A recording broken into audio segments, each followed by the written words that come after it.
nichts ist das. Ja, Schatz, was ist da wohl?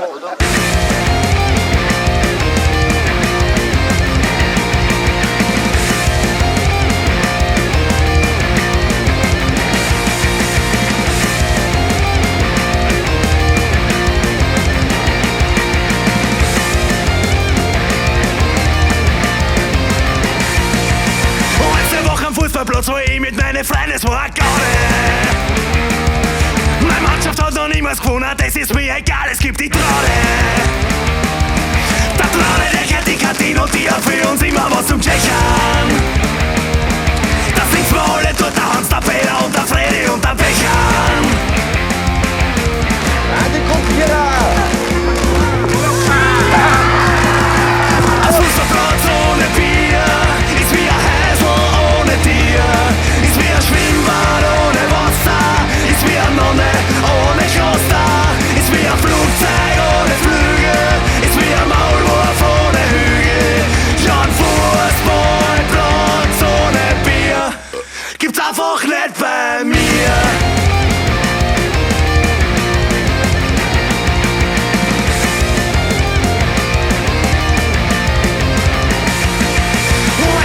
Fußballplatz, wo ich mit meinen Freunden, es war eine Sause. Und wenn das Match vorbei ist, da ist das ganz fix, ich geh noch nicht nach Hause. Meine Haberler und ich, wir bleiben ewig sitzen, nur in der Kantine.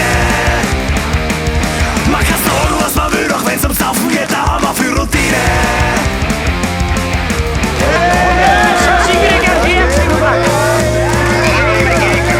Ein Fußballplatz ohne Bier ist wie ein Häusl ohne Tier, ist wie ein Schwimmbad ohne Wasser, ist wie eine Nonne ohne Kloster, ist wie ein Flugzeug ohne Flügel, ist wie ein Maulwurf ohne Hügel.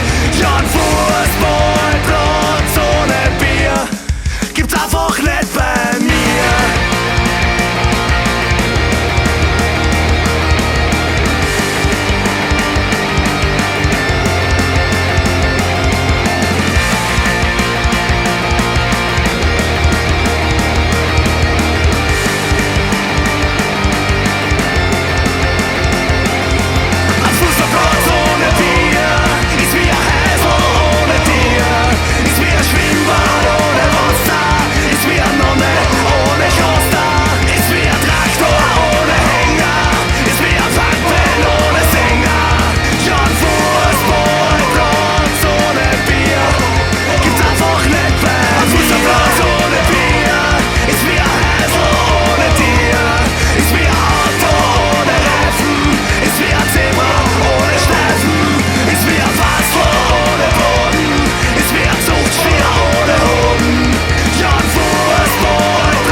Sind aber Hurenkinder dabei.